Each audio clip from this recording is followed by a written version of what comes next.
आपल्याला माढा आणि सोलापूर लोकसभेच्या निवडणुकीच्या अनुषंगाने आपल्याशी आज बातचीत करण्यासाठी शिवसेना शिंदे गटाचे जिल्हा प्रमुख श्री चरणराजजी चौरे साहेब आपल्याला इथं आज मुलाखत देणार आहेत.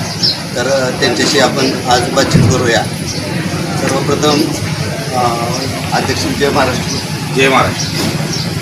आजची ही लोकसभेची निवडणूक लागली आहे, तर त्या अनुषंगाने आज आपण देश प्रथमतः देश म्हणतो त्या अनुषंगाने आपण ही जी निवडणूक लागली आहे त्यानुसार मोदींचं कार्य पाहता आपणास जनतेनं मोदींना मतदान का करावं याविषयी आपलं मत व्यक्त करावं. सध्याच्याला देशामध्ये मोदी सोडून पर्याय कोणच नाही. कोण आहे पर्याय कोण आहे? इकडं पंतप्रधानाचा उमेदवार कोण आहे? कुणाला बघून मतदान करणार? राहुल गांधीला बघून लोक मतदान करणार का? कुणाला करणार आहे? आज देशामध्ये आज बघतोय आपण पाहत असताना या देशामध्ये अतिशय मोठ्या प्रमाणात रस्त्याचं काम, नॅशनल हायवेचं काम भयानक मोठ्या प्रमाणात झालेलं आहे. महत्त्वाचं म्हणजे देशाचा विकास म्हणजे महत्त्वाचं मेन म्हणजे रस्ता आहे. त्या रस्त्याचं काम आपण पाहताय. आपल्या सोलापूर जिल्ह्यामधलं जर धरलं तर आज पालखी महामार्ग 965 क्रमांक किती मोठ्या प्रमाणात आज काम झालेलं आहे त्याचं. आज पेनूरसारख्या गावामध्ये जवळजवळ शेतकऱ्यांना मोबदल्याच्या माध्यमातून 2 त्या पेनूर गावामध्ये माहिती आहेत. तर असं जिल्ह्यामध्ये मोहोळ पंढरपूर तालुक्यातून तो रस्ता गेलेला आहे. दोन्ही तालुक्यामध्ये अतिशय शेतकऱ्यांना मोठ्या प्रमाणात मोदी यांच्यामुळं, नितीन गडकरी साहेबांमुळं एवढ्या मोठ्या शेतकऱ्यांचं कल्याण झालेलं आहे. आणि त्यामुळं हा शेतकरी असेल या ठिकाणच्या त्या रस्त्यावरनं प्रत्येक जाणारा नागरिक असेल त्यांना नरेंद्र मोदी व गडकरी साहेबांचं कार्य कदापि विसरून चालणार नाही. आज आपल्याकडे पाहता देशाचं एक काळ गृहमंत्रीपद भूषवलेले सुशीलकुमार शिंदे यांची कन्या अनिता शिंदे आपल्या सोलापूर लोकसभेसाठी निवडणुकीसाठी उभी आहे.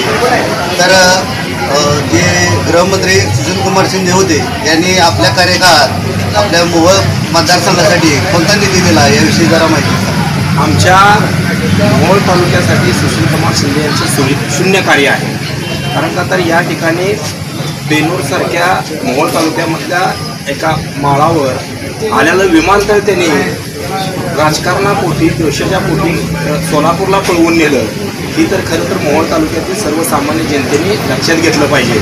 आणि त्यांनी 10 वर्षे या ठिकाणी खासदार म्हणून असताना त्यांचं कार्य काय केलं, आपल्या गावाने काय दिलं, तालुक्यात काय दिलं, त्यांनी एक ठोक काम सांगावा. आज या ठिकाणी महाराष्ट्राचे मुख्यमंत्री असताना त्यांनी काय केलं जिल्ह्यासाठी? त्या जिल्ह्यामध्ये जिल्हा पेटवण्याचं काम म्हणजे NTPC आणून आज या ठिकाणी टेम्परेचर जे आज आहे, तापमान जे आहे ते फक्त सुशीलकुमार शिंदे त्यांना विकला कारणीभूत आहे. या देशामध्ये महाराष्ट्रामध्ये संबंध कुठंही NTPCचा प्रोजेक्ट घ्यायला कोणीही तयार नव्हतं. तो NTPCचा प्रोजेक्ट ह्या आपल्या सोलापूर जिल्ह्यामध्ये आणून अक्षरशः या सर्वसामान्य जनतेवर भयानक मोठा अन्याय केलेला आहे. कारण का तर आज इतकं भयानक टेम्परेचर झालं आहे की उन्हाचं 10 वाजल्यानंतर आज सर्वसामान्य शेतकरी असेल, व्यापारदार असतील, सर्वजण असतील नागरिक आज बाहेर पडायला कुठल्याही गोष्टीत तयार नाहीत. आणि त्यांच्याकडे ज्यावेळेस सत्ता होती त्यावेळेस सोलापूर ते सांगली रोड असेल, सोलापूर ते पुणे रोड असेल, मोहोळ पंढरपूर ते आळंदी पालखी महामार्ग असेल, पंढरपूर ते सांगोला असेल, पंढरपूर ते मंगळवाडा असेल, पंढरपूर ते कुर्डुवाडी रोड असेल. आज आपण या ठिकाणी पाहताय की नरेंद्र मोदी असतील, नितीन गडकरी साहेब असतील, एकनाथजी शिंदे साहेब असतील, महाराष्ट्राचे मुख्यमंत्री देवेंद्र फडणवीस साहेब असतील, अजितदादा पवार असतील, यांच्या माध्यमातून आज या महाराष्ट्रामध्ये अतिशय मोठ्या प्रमाणात प्रगती चालू आहे. कारण का तर माझ्यासारखा एक छोटासा कार्यकर्ता जिल्हा प्रमुख म्हणून महाराष्ट्राचे लाडके मुख्यमंत्री एकनाथजी शिंदे साहेब यांच्याकडून डायरेक्ट निधी आणू शकतो याच्या एवढं भाग्य काही असू शकत नाही. मला तर खरं तर या ठिकाणी सोलापूर जिल्ह्यातील व मोहोळ तालुक्यातील जनतेला एक संदेश द्यायचा आहे की आज या ठिकाणी सर्वसामान्यचे महाराष्ट्राचे मुख्यमंत्री आहेत, ते आपल्याला न्याय देणारे मुख्यमंत्री आहेत. तरी आपण कदापि एक सर्वसामान्य कुटुंबातला, एक शेतकरी कुटुंबातला मुख्यमंत्री असल्या कारणानं आपण विसरून चालणार नाही. आपण या ठिकाणी रामभाऊ सातपुते असतील यांना प्रचंड मतदान करून त्या ठिकाणी निवडून आणलं पाहिजे. एक तरुण तडफदार उमेदवार आहे. सोन्याचा चमचा घेऊन आलेल्या व्यक्तीलाच त्या ठिकाणी मतदान करण्यापेक्षा खासदाराचेच मुलगा खासदाराचीच मुलगी खासदार झाली पाहिजे असं नसून एक सर्वसामान्य कुटुंबातील एक ऊसतोडी कामगाराचा पोरगा त्या ठिकाणी जर खासदार झाला तर या सोलापूर जिल्ह्याला त्याच्या इतकं चांगलं सर्वसामान्याला न्याय देणारा माणूस या ठिकाणी जर दिला तर त्याच्या इतकं चांगलं कुठलीही गोष्ट ठरणार नाही. एवढं मला तुम्हाला सांगायचं.